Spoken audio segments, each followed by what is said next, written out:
Recording from inside a tip jar at a third-wave coffee shop where the only thing fuller than the tip jar is the barista's hope that their young adult post-apocalyptic novel is going to be picked up any day now. It's your host, Donovan. Welcome back to Deep Dives in the Shallow End, the show that explores the fine line between civic rituals and societal rackets and then tries to avoid paying that line 15% for simply existing. I'm your not-so-expert host, Donovan, and today we're venturing into the wallet-lightening, dignity-flattening, guilt-engineered landscape that is American tipping culture. You know, tipping, that vomit-inducing ritual where you, the customer, become a gig economy wage supplement called upon to fund everyone from your waiter to the guy who handed you a muffin, or even the quasi-sentient toaster oven that beeped when your bread was sufficiently crispy. It used to be that tips were reserved for exceptional service. Now, I'm tipping the gal who does my waxing, although she probably deserves it, my bail bondsman, and increasingly, my own reflection in a self-service kiosk touchscreen. Thank you, Solus operating system, for allowing me the opportunity to put some checkout clerk on the street and inflate your corporate bottom line. Sure, some kids are going hungry tonight while mom tries to scrape together a swing shift at 7-Eleven, but at least the Walton kids will be able to gold-plate another bidet on their newest mega yacht. They earned it after all. So how do we get here? How did tipping go from aristocratic hobby to economic obligation? Why do I feel like I'm negotiating a hostage release every time the iPad flips around? And is there any logic to it? I'm tired of having to calculate if my server is far enough away from me to quickly scribble in what I know is an insufficient tip to hustle to my car just to avoid that walk of shame when they come around to pick up the check.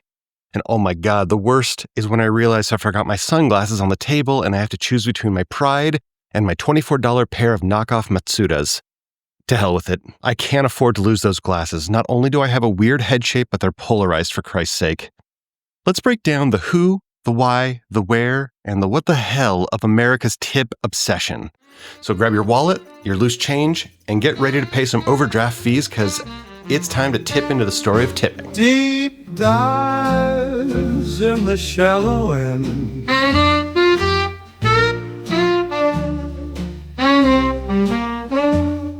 Deep dives in the shallow end. Now picture this, feudal Europe. And before you get all huffy about another dip into medieval Europe, sand down the aloofness and just be grateful that someone is heroic enough to discuss 800-year-old European history that has virtually no bearing on your lives. It takes a brave man to care so little about your time as I. Anyway, feudal Europe, a land of plague, pottage, and people who thought bathing was a luxury, not a hygiene necessity. And don't get me started on Procter & Gamble's racket convincing you to bathe weekly. Trust me, you don't. And that's a hill I'm willing to muskily die on. But that's for another episode. But feudal Europe is where tipping begins as an aristocrat's party trick, a way for lords and ladies to humiliatingly pelt their servants with coins and feel magnanimous, like a medieval version of tossing scraps to the peasants after a particularly rough game of polo. It's performative generosity, the original thoughts and prayers, but with less sincerity and more human waste on your best pikes. But like most bad European habits, drinking wine, mayonnaise on fries, and colonialism via genocide, tipping caught a boat ride to America. And here's where it gets really dark. Okay, not as dark as fries doused in a heavy pour of mayo, but still pretty bad. In the decades after the Civil War, American businesses took one look at these newly freed black workers and thought, hey, what if we never had to actually pay them? Like when America was great. Mostly black men were paid next to nothing, expected to survive on the loose change of white travelers. Tipping wasn't just economic exploitation, it was racial humiliation. And just like that, those same businessmen had made America great again. Fireworks, fireworks, fireworks, and the home of the brave. But to buttress this point, one journalist in 1902 said, I'm embarrassed to offer a tip to a white man because tipping was seen as a mark of inferiority reserved for black workers. Early Americans were actually disgusted by tipping, something I yearn for. It reeked of European snobbery, like book reading, and clashed with that whole all men are created equal business, which, to be fair, was mostly just a thing we wrote on paper while owning what some progressives considered to be other humans. In fact, several states banned tipping entirely in the early 1900s, aka the real heroes. Imagine, you slip a buck to your bartender and end up in jail next to a guy who tried to unionize coal miners. Whoa! Easy, Trotsky. Next, you'll be organizing bread lines, humming the Internationale, and using the cocktail napkin to draft your next 5-year plan. But the restaurant and hospitality industries weren't about to let something as trivial as integrity, democracy, or basic decency get in the way of not paying wages. They lobbied, they whined, and they won. Tipping didn't just survive, it metastasized. By the time minimum wage laws were written, the system was already rotten. Service workers excluded, two-tier wage system enshrined, and a tradition born out of racism and aristocracy awkwardly grandfathered into modern American life, like polo shirt, khaki shorts, and loafer combinations, or what I like to call the douche collection by the good people at Nantucket Yachtsman. We took the worst parts of Europe, covered them in ranch, and called it freedom. You might think the worst thing to come out of the Great Depression was the Dust Bowl or that John Steinbeck fan fiction about starving Okies. I mean, those are great examples, but nope. It was the legal codification of economic humiliation as the American way of life. Let's talk about 1938.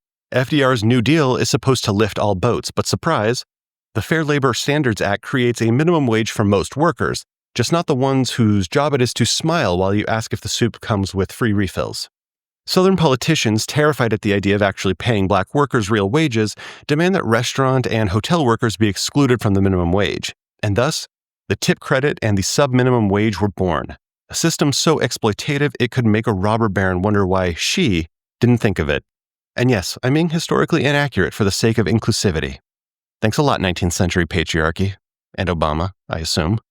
Turns out that whole lifts all boats analogy really sinks when only the most privileged even had boats, and theirs just got gilded. Everyone else was left clinging to the grass blinds of the leaking life rafts. Fast forward to 1966, the government finally gets around to updating the rules and, in true American fashion, doubles down on cruelty. The tip credit is formally enshrined. Employers can pay as little as $2.13 an hour as long as the rest is made up in tips. In 1996, the National Restaurant Association, sometimes called the Other NRA for its ability to make Congress roll over and beg, successfully lobbies to freeze the federal tipped minimum wage at that same $2.13. And that's not a wage. That's what you find on stage at a truck stop strip club in Glasgow, Montana during a Tuesday mid-morning shift. But you still gotta appreciate the hustle. She's got grandbabies to feed. Meanwhile, wage theft is more rampant than in the Culkin household, poverty rates among tipped workers soar, and who really benefits? If you thought it was the single mom refilling your Diet Coke, tell me what it's like to live in a world of delusional bliss. Is it nice there? It sounds lovely. But as the kids are still saying in the 1980s, I'm about to drop some science on you. It was corporate owners and restaurant lobbyists stuffing their faces with veal and lobbying dollars. I can actually relate to that if we consider that I'm poor, and then replace veal with Hot Pockets and lobbying dollars with Sour Patch Kids.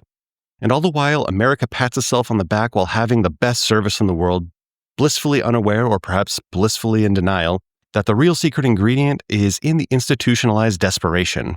That's the umami. But keep that to yourself, though. That recipe is a closely guarded family secret from the Rothschild family. All right, time to follow the money, assuming you can catch it before it scurries into an offshore account. Who's really raking it in from the tipping system? Well, like I mentioned, it's not your server who just made $6.13 in tips and is now negotiating with the utility company for a payment plan that doesn't require a blood oath. It's not the bartender who's forced to laugh at your Tinder date's puns for $2.13 an hour.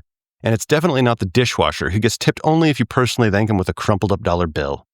No, the real winners are the business owners who get to pay their staff starvation wages while offloading the burden of a living wage onto you, the customer. It's the restaurant lobby, the Other NRA, and the armies of consultants who can turn a 20% tip line into a 30% guilt-inducing upsell, all while pretending they're defending tradition.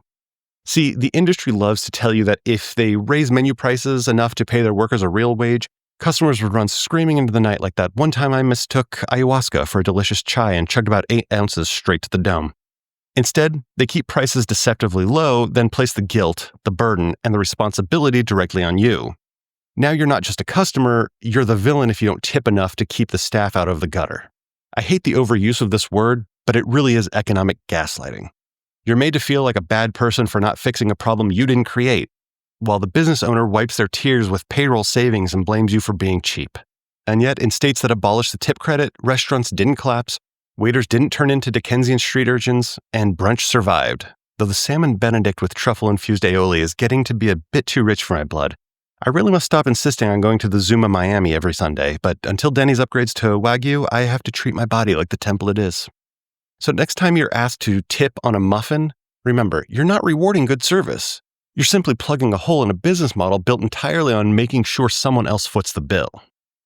Now, let's move forward a little bit, and I want to welcome you to the golden age of the tip screen, where every iPad in America has become a digital reminder of noblesse oblige, even if you're a working-class jerk-off like me. Tipflation is absolutely thriving, like the black mold in my shower that I'm unwilling to clean. It's a battle of wills that I'm not going to lose. Although I have started a pretty nasty wheeze, and my hallucinations have become much more violent than usual. Suddenly, the 10% tip is only allowed for those on government assistance or fixed incomes. 15% is standard, and 20% will land you squarely in purgatory. Every transaction ends with a touchscreen solemnly asking if you want to add a tip. Yes, of course, pet cremator, here's an extra 20% on the bill for you gingerly tossing what was left of my cat into a furnace. No one knows how to say no. If you don't tip, you're Scrooge. If you do, you're broke. Either way, the only thing emptier than your wallet is the hope that things might ever make sense again.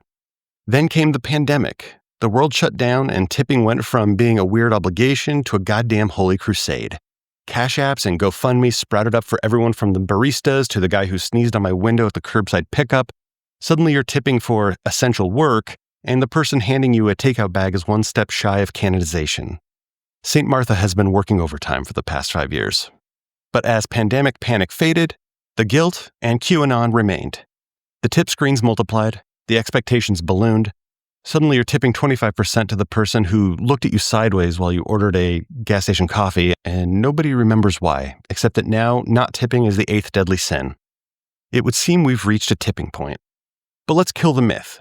Tipping is not a reward for good service. If you believe that, I have a bridge in Brooklyn and a timeshare in Chernobyl to sell you. No tip required. Study after study shows that tip amounts are barely connected to the quality of service. If your waiter's tip depended on you getting your side of ranch and fries that are passably crispy in a timely manner, Applebee's would have no waitstaff, and I wouldn't have the heart health of a 65-year-old smoker with a penchant for sweetbreads. Instead, the real drivers are unconscious bias, mood, and whatever prejudices you picked up from binging season 1 of Vanderpump Rules. Data shows that white servers get tipped more than black servers for the same service. Women who conform to certain beauty standards get tipped better. Creepily, many say that pigtails help. But they also face exponentially more harassment from customers who treat tipping as a license to proposition or belittle them. If you're older, overweight, or don't look like you fell out of a catalog, guess what? Your tips go down. It's not a meritocracy, it's an open mic for every prejudice your customers ever absorbed from cable news or one of the more pleasant Reddit comment sections. And for the customer is always right crowd, the power imbalance is the real feature. In the world of tipping, the guest is king and the worker is whatever the medieval term for doormat was, probably peasant, or to my wife, a Donovan.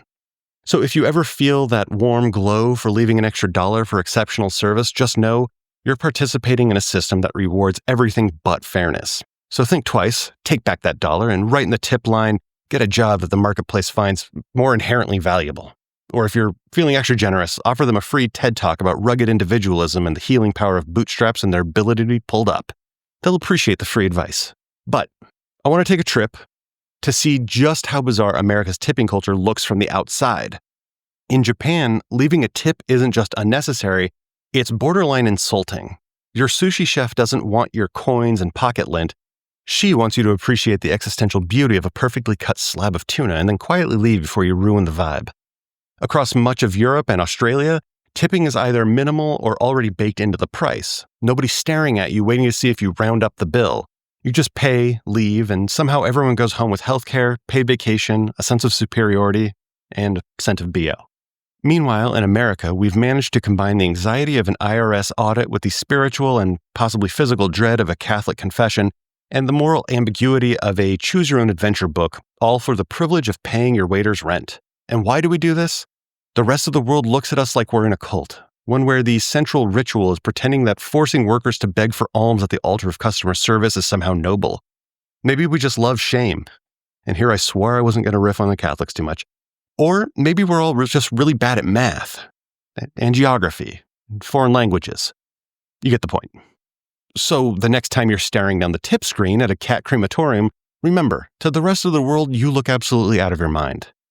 Oh God, if that were the only reason the rest of the world thought we'd lost our minds. So what's next for the American tipping obsession? Will we one day be tipping the robot that makes our salad, or Venmoing a thank you to the drone that delivers my many skin creams? Take from that what you will. Service charges are creeping in. They're automatically added to your bill and labeled with cheerful euphemisms like hospitality fee, wellness fund, or cost of living because the sub-minimum wage hasn't been changed for 30 years. Some places experiment with actual living wages and no tip necessary signs, which only serve to confuse the American psyche, like a breakfast that doesn't have the glycemic load of a 1-pound bag of gummy bears.